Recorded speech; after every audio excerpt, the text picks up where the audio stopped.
आप सुन रहे हैं डार्किन चैनल राजीव भाई के साथ।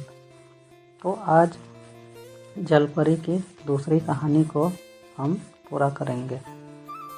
आज पार्ट 2 स्टार्ट करेंगे। तो चलिए कहानी को शुरू करते हैं। मंत्री को तीनों रानियों ने बुलाकर कहा, इस बच्चे को जंगल ले जाओ और इसे जंगल में मार कर दफना देना। मंत्री यह बात सुनकर डर गया और रानियों से पूछा, महारानी जी, राजा जब घर आएंगे आप सब क्या जवाब देंगे? रानियों ने कहा, आपके जाने के बाद बच्चा बहुत बीमार हो गया और मर गया। यही बात तुम भी बोलना, नहीं तो तुम्हें भी हम मार देंगे। मंत्री ने कहा, ठीक है महारानी। और वह मंत्री बच्चे को लेकर 3-4 सेना के साथ जंगल की ओर चल दिया। जंगल का रास्ता उसी नदी से होकर जाती थी जिस नदी में जलपरी रहती थी। वे लोग नदी पार करके जंगल पहुंच गए। जंगल बहुत ही घना था। वहां कोई आता जाता नहीं था। बस कभी कभार लकड़हारे सब लकड़ियां काटने आते थे। मंत्री ने बच्चे को तो गमछे से बाहर निकाला और ज़मीन पर रख दिया तो बच्चा मुस्कुरा रहा था। ये देख मंत्री देखता ही रह गया।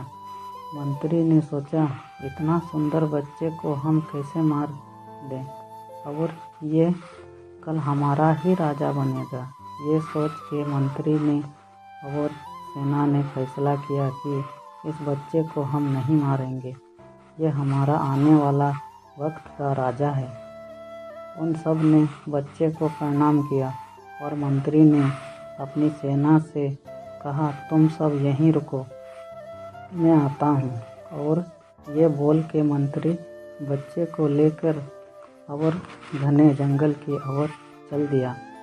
उसने एक गुफा देखी थी। वह गुफा के पास गया और पत्थर को दबाया तो गुफा का दरवाज़ा खुल गया। मंत्री अब उस बच्चे को लेकर गुफा के अंदर चला गया। गुफा के अंदर बच्चे को छोड़ दिया और बच्चे को, आप चिंता मत कीजिएगा, मैं हर रोज़ आऊँगा और खाना लेकर आऊँगा। ये कहते हुए मंत्री गुफा से बाहर आया और दरवाजे को बाहर से बंद कर दिया। अब वे सब राजमहल लौट रहे थे। अब वे सब नदी तक पहुंच चुके थे। नदी किनारे बैठकर वे सब बात करने लगे। एक सेना ने मंत्री से पूछा, अखरोट जी, आपने बच्चे को कहाँ दिया? मंत्री ने कहा, राजा का बच्चा कितना सुंदर है। फिर भी तीनों रानियों को थोड़ी सी भी बच्चे पर दया नहीं आई। राजा महल में नहीं है तो उसे मारने का आदेश दे दिया। कैसी रानियां हैं, शायद इसीलिए भगवान ने इन्हें बच्चा नहीं दिया। ये सब बातें जलपरी सुन रही थी और वे सब सुन के वो रोने लगी। जब उसने राजा को याद करते हुए कहा, आपने मेरे बच्चे का ख्याल नहीं रखा, मैं आपको कभी माफ़ नहीं करूँगी। ये कह के वो रोने लगी। मंत्री ने कहा, मैंने बच्चे को एक गुफा में छुपा दिया है। जलपरी अब बच्चे से मिलने के लिए तड़पने लगी। अब मंत्री और सेना सब राजमहल जा चुके थे। पहुंचते ही रानियों ने पूछा, मार दिया ना? मंत्री ने कहा, हाँ महारानी, अब रात हो चुकी थी। जलपरी नदी से बाहर निकली और अपने बच्चे की तलाश में जंगल की ओर निकल पड़ी। अब वो जंगल पहुंच चुकी थी। अब उस पहाड़ को खोजने लगी जहाँ पर अखरोट जी ने बच्चे को छुपाया था।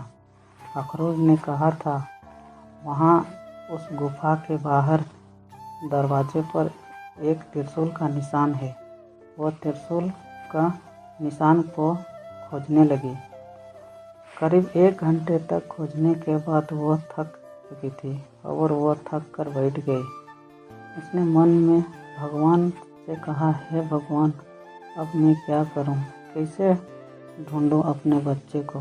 तभी कुछ आवाज़ें सुनाई दी कि किसी के रोने की उसने बड़े ध्यान से सुना और कहा, शायद ये मेरा ही बच्चे की आवाज़ है। आवाज़ चारों ओर गूंज रही थी। उसे पता नहीं चल रहा था कि आवाज़ किस ओर से आ रही है। जलपरी ने अपनी आंखें बंद की और आवाज़ को ध्यान से सुनने लगी। तो उसे पता चला कि ये आवाज़ उसके पीछे से आ रही है। उसने पीछे मुड़कर देखा तो ये वही दरवाज़ा था जहाँ पर त्रिशूल का निशान है। जलपरी ने हर पत्थर को दबा दबा कर देखा तो दरवाज़ा अचानक खुल गया और वो अंदर चली गई। अंदर जाकर देखा तो बच्चा रो रहा था। उसने मशाल को दीवार पर लटकाया और बच्चे को गोद में लेकर लोरी सुनाने लगी और रोती हुई बोली, बेटा चुप हो जा, तेरी माँ बड़ी अभागन है जो अपने बच्चे को अपने साथ नहीं रख सकी।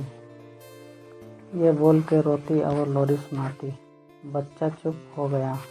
जलपरी ने बच्चे के लिए खाने पीने का बहुत सामान लेकर गई थी और उसे खिलाया। बच्चा अपनी माँ की गोद में खूब खेलने लगा। जलपरी रात भर बच्चे के साथ थी और सुबह के 5 बजे बच्चे को सुलाकर वापस नदी पर आ जाती। इस तरह वो हर रोज़ रात में जाती और बच्चे को उठाती और रात भर रुकती और 5 बजे वापस नदी आती। बच्चे के दिन रात की कोई समझ नहीं थी क्योंकि गुफा में इतना अंधेरा होने के कारण उसे कुछ भी समझ नहीं आता था। वह रातों में अपनी माँ के साथ खेलता और जब सुबह होने वाली होती तो वह सो जाता। इस तरह दिन बीतते गए। उधर राजा अब राजमहल लौट आया था। आते ही राजा अपने बच्चे को खोजने लगा।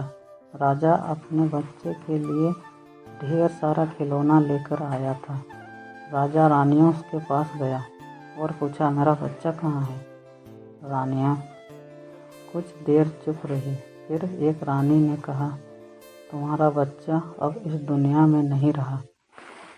आपके जाने के बाद बच्चे ने खाना पीना छोड़ दिया और रोता रहता था और बीमार पड़ गया और फिर एक दिन वो मर गया।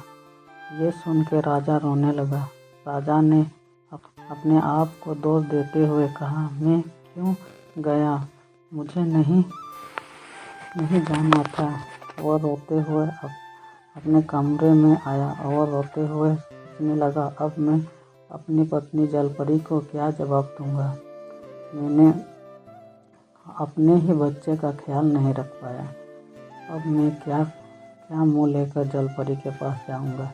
ये बोल के वो रोने लगा। राजा सोचने लगा, नहीं,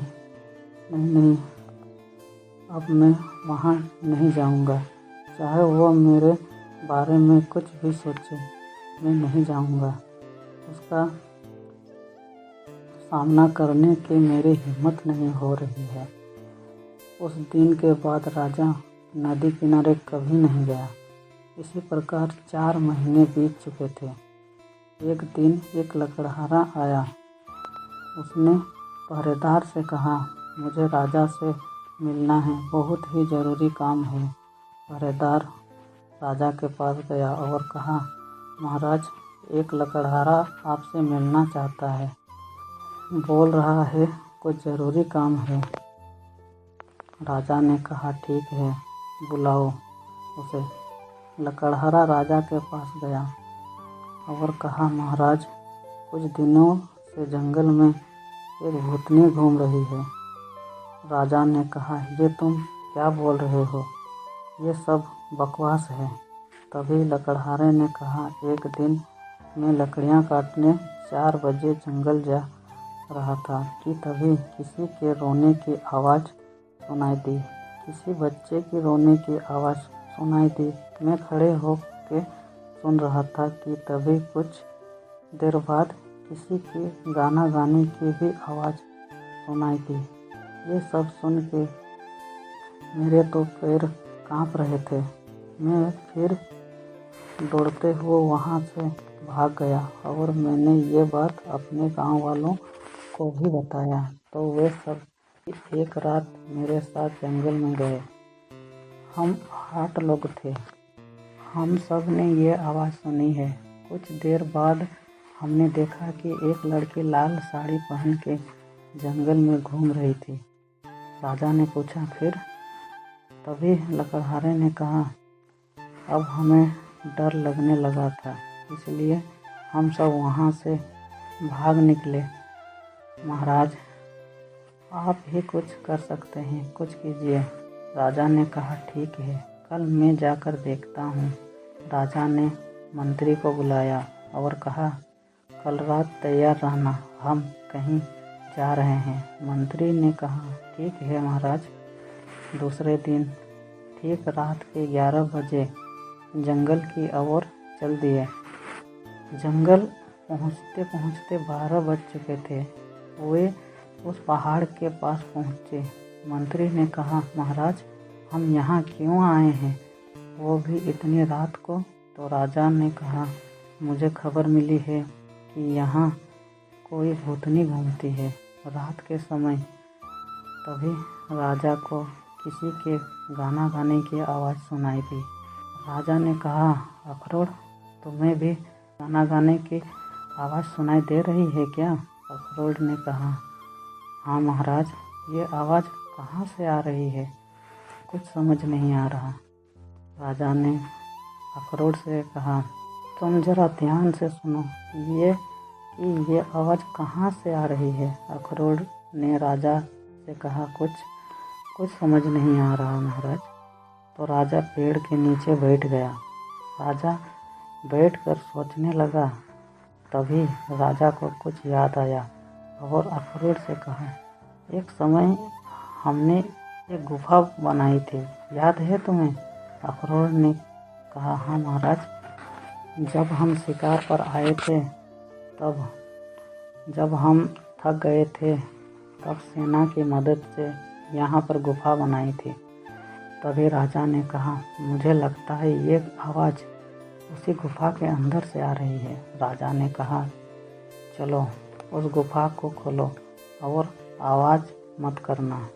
ये कहते हुए वे दोनों, राजा और मंत्री, उस गुफा के पास पहुँचे। गुफा के दरवाजे को खोला और अंदर चले गए। जलपरी अब बच्चे के साथ खेल रही थी। तभी राजा धीरे से उसके पास पहुंचा और उसके बालों को जोर से पकड़ लिया और गरजते हुए बोला, कौन हो तुम, यहाँ क्या कर रही हो? जलपरी को बहुत दर्द हो रहा था।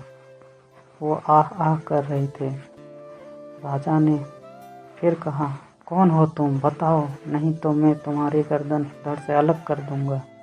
राजा की आवाज़ सुन के जलपरी ने राजा को पहचान लिया और दर्द स्वर में कहा, मैं आपकी पत्नी हूँ, छोड़ दीजिए, मुझे बहुत दर्द हो रहा है। राजा ने ये सुनकर बाल छोड़ दिए।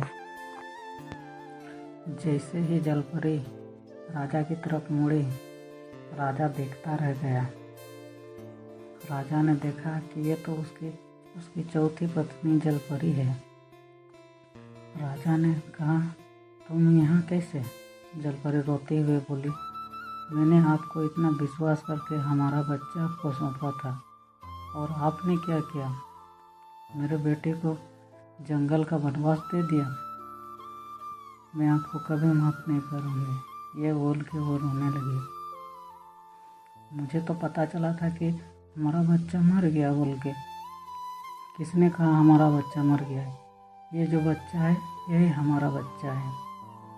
राजा ने कहा, यह कैसे हो सकता है? तो जलपरी ने कहा, अखरोट जी, सारी बात बताइए, तो बताइए, नहीं तो। अखरोट जी ने राजा को पैरों में गिर गया और राजा को सारी बात बताई कि किस तरह क्या हुआ था और किस तरह रानियों ने मारने का आदेश दे दिया था। जब ये सब अखरोट ने बताया तो राजा ने अखरोट को गले से लगा लिया और कहा, तुम ही मेरे सच्चे और अच्छे सेनापति हो, जब तुमने मेरे बच्चे को कम से कम जिंदा तो रखा, इस गुफा में छुपाया तो सही, नहीं तो उन लोगों ने तो मेरे बच्चे को मार ही दिया था। फिर जलपरी को राजा ने मनाया और कहा चलो राजमहल चलो। जलपरी ने कहा मैं राजमहल जरूर जाऊंगी, लेकिन जिन लोगों ने मेरे बच्चे को इतना दुख और तकलीफ दिया उन्हें निकालना होगा। तो राजा ने कहा ऐसा ही होगा, तुम चलो। और राजा और जलपरी महल आए और उन तीनों रानियों को घर से निकाल दिया। राजा ने घर से बाहर निकाल दिया और वो तीनों जलपरी, राजा और उसका बच्चा तीनों हंसी खुशी रहने लगे। दोस्तों, कहानी कैसी लगी कमेंट कीजिएगा। मैंने अपना पार्ट 2